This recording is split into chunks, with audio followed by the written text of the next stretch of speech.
I'm your huckleberry. That's just my game.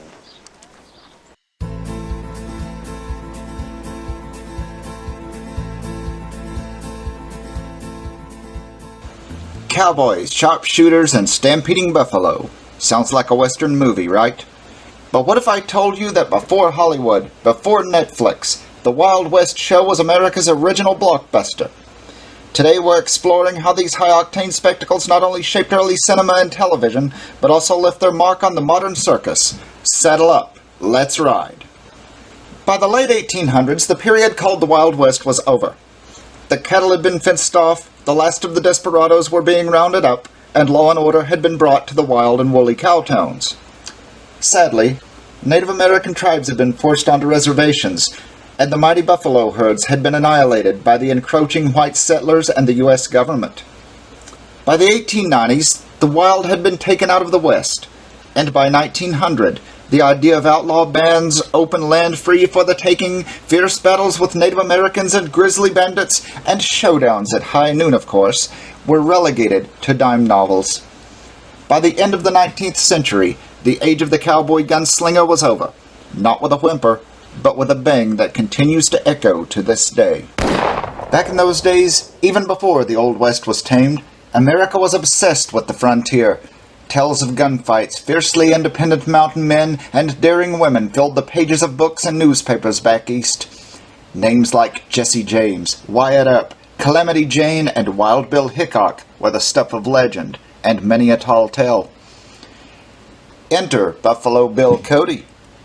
In 1883, he launched Buffalo Bill's Wild West, a traveling show featuring cowboy stunts, reenactments of battles, Native American performers, and trick shooting. These weren't small-time acts. They performed in front of thousands, even royalty. Audiences in the U.S. and Europe were mesmerized by what they thought was an authentic glimpse of the untamed West. Bill Cody made sure the performances were reenactments of history, all right, in the way a fisherman talks about his big catch. He combined real Wild West stories with his own unique blend of showmanship, giving the public displays of sharpshooting and quick-draw artistry, buffalo hunts, horse racing, even rodeo-style events.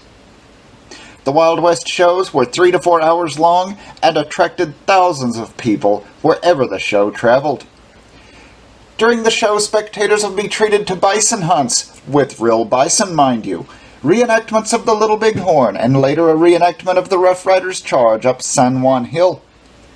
One staple of Buffalo Bill's Wild West was a sharpshooting woman named Annie Oakley. Oakley, who grew up hunting game to put food on her family's table, joined the show in 1885. Her act consisted mainly of Oakley demonstrating her shooting prowess, hitting targets from horseback, shooting clay pigeons with a rifle, and even shooting cigarettes out of her husband's mouth. I don't think that would be allowed today. But while the events were inspired by real people and stories, they were carefully staged, part history, part fantasy, and all circus showmanship. By the early 1900s, though, a new form of entertainment was about to take root, a medium that would take the horse opera off the straw-covered circus ring and place it on the silver screen. Filmmakers like Edwin S. Porter borrowed heavily from the Wild West show format. In fact, The Great Train Robbery, often cited as the first narrative Western film, was basically a Wild West show on film, complete with bandits, shootouts, and a dramatic finale. The showbiz flair of live Wild West performances made a seamless transition to the silver screen. Heroes and villains, exoticized Indians, damsels in distress, these tropes dominated early westerns right through the golden age of Hollywood. Even performers from the shows made it to film. Tom Mix, a real cowboy turned movie star, bridged the gap between live action and cinema. And let's not forget that directors like John Ford were raised on the mythology that these shows helped build. By the 1950s and 1960s, television brought the Wild West back into homes. Shows like Gunsmoke and Bonanza continued the legacy, wide shots of rugged landscapes, fast-draw duels, and moral tales. But the DNA of these shows traces directly back to the spectacle and storytelling of the Wild West show format. Serialized stories, clear good versus evil themes, and crowd-pleasing action. But let's go back for a moment. The Wild West shows didn't just influence film and TV. They helped evolve the circus itself. As traditional circuses focused on acrobatics and animals, Wild West shows brought narrative, action, and drama. Eventually, some shows were even folded into the circus, like when Buffalo Bill merged with the Sells Floto Circus. This hybrid form created a blueprint for arena-style entertainment, dramatic visual storytelling with live thrills. And just like circus acts, Wild West performers trained relentlessly, whether it was trick riding, rope tricks, or staged fights. This crossover blurred the lines between historical reenactment and theatrical performance. And you know something? The live Wild West show, just like the spirit of that era, never really died. It just evolved into the modern-day rodeo.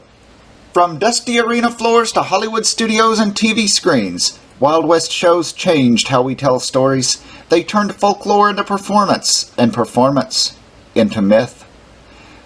So next time you're watching a Western or catching a live rodeo or circus act, remember, you're seeing the echoes of a spectacle that galloped out of the 19th century and straight into pop culture history.